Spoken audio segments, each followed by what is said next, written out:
Apa yang dimaksud dengan jiwa, Madawa? Dan apa yang dimaksud dengan memahaminya? Seperti halnya ketika manusia menggunakan kereta.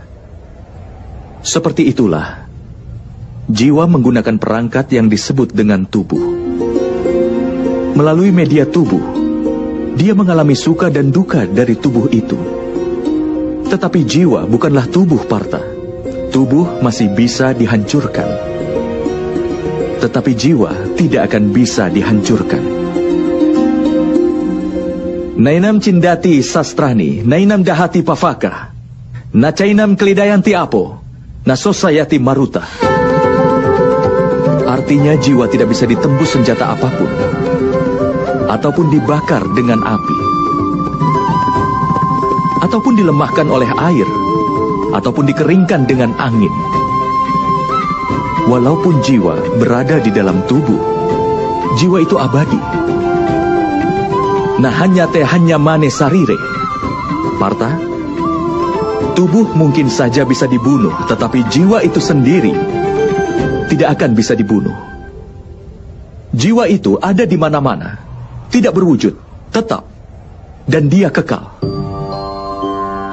Seperti halnya manusia membuang pakaian lama dan memakai yang baru. Hampir sama jika jiwa meninggalkan tubuh yang tua dan berulang kali menempati tubuh yang baru. Tapi Madawa, melalui tubuhku, aku bisa merasakan dunia. Tanpa memahami tubuhku ini, bagaimana aku akan dapat memahami jiwaku? Mengetahui diri sendiri dalam bentuk jiwa bukanlah hal yang tidak mungkin, Partha. Orang buta pun bisa hidup. Seorang bisu pun bisa hidup. Termasuk mereka yang hidup tidak memiliki tangan dan kaki.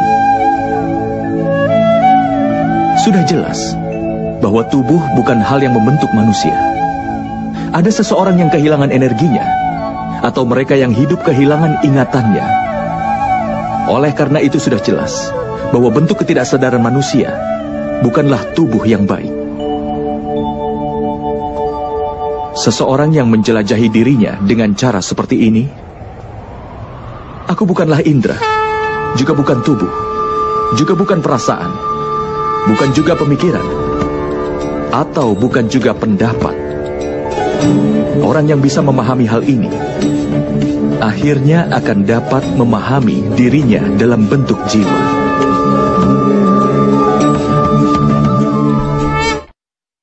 Apakah tujuan dari jiwa itu sendiri, Madawa?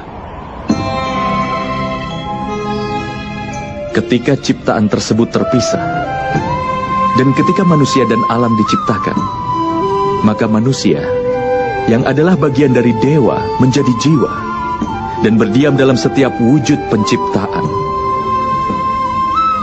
Jiwa itu sendiri dikelilingi oleh nafsu dan kegelapan, Partha. Terbangun dari lelapnya nafsu belaka dan memahami dirinya sebagai bagian dari dewa adalah sebuah tugas, tujuan, dan tekad jiwa itu sendiri. Tapi Madawa, jika setiap jiwa adalah bagian dari dewa, apa perkembangan dan kemunduran dikendalikan sendiri oleh dewa? Seperti permata tergeletak di tanah, tidaklah hilang kilauannya. Demikian pula, jiwa yang dikelilingi oleh wujud penciptaan yang mengetahui bahwa ini merupakan bagian kecil dari dewa.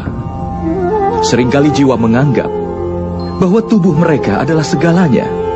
Mereka berbeda dengan jiwa itu sendiri yang tidak mereka ketahui. Melalui sebuah penderitaan, bau, rasa yang dirasakan oleh tubuh, maka akan dianggap sebagai sebuah pengalaman. Dan mereka tidak pernah berusaha keras untuk berubah.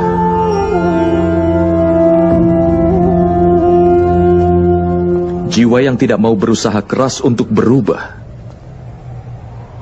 dan tetap melakukan ketidakadilan, mengingatkan dan menghukum mereka adalah hal yang tidak bisa dihindari.